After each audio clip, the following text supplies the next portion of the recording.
Кога те бива, за се те бива. Фамилијата Ахмети е пример за тоа. Чичкото во политиката, внукот во бизнисот. Добитна комбинација.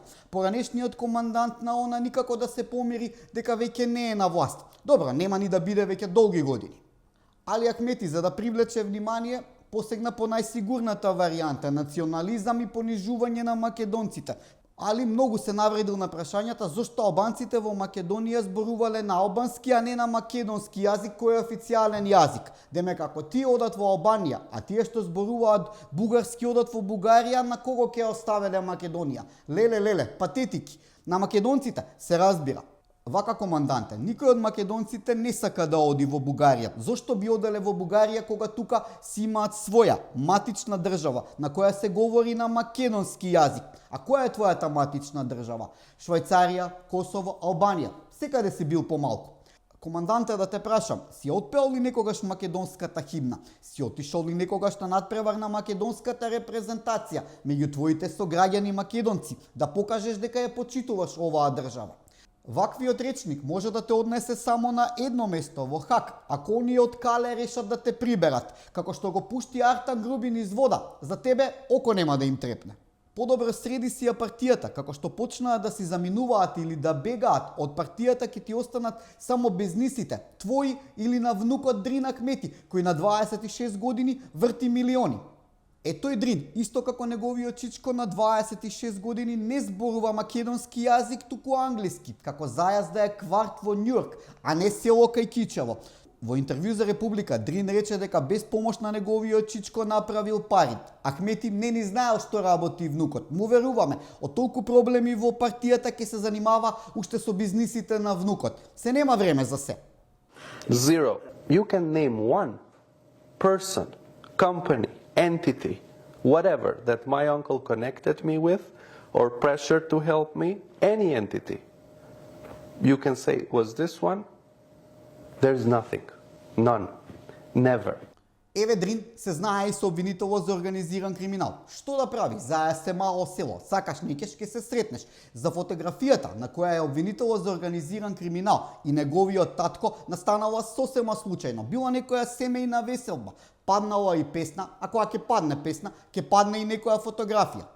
The reason why he's sitting there is because at that event we had like 40 or 50 people, and my father loves folkloric music. So he had some singers that night, and there are videos of the event, and we were celebrating a family occasion.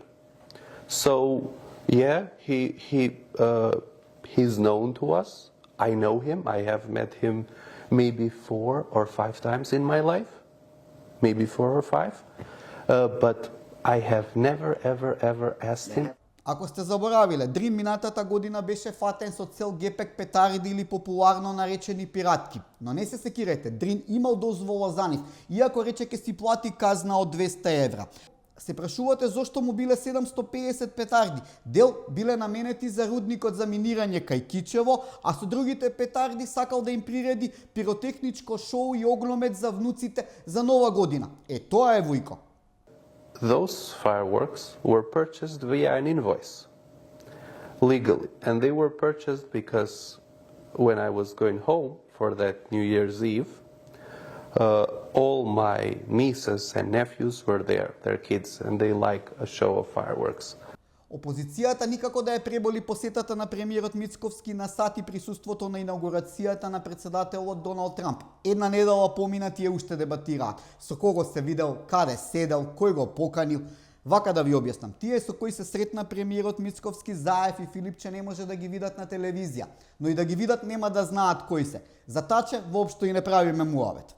Солзи сами капат, прости ми. Откако ги укина факт-чекерите, председателот на САД Доналд Трамп ги укина и парите за невладините организации. Кај нас, овие организации 90% беа блиски до СДСМ. И сега што ќе се изедат меѓу себе, бидејќи за нив важи паролата: нема пари, нема мир. За крај, одиме во нашето соседство, во Србија. Таму се случува пресликана шарена револуција. Се кренаа студенти, опозиција, се покажуваат крвави раце, се истура боја, поодеднаш на некого му се слушува на раскрсница, па се бара преодна, односно техничка влада. Се печеше и прасе, фали уште да падне некое запросување. Ви звучи познато? Да, се во ова сме го виделе во Скопје. Играта им ја расипа специјалецот на Трамп, Ричард Гренел, кој рече дека не ги поддржува протестите. Тонч, што би рекол заменикот генерален секретар на НАТО Радмила Шекеринска. Вирусот на шарени револуции и доаѓање на власт без избори ја зафати и Србија. Се е исто, само Заев го нема.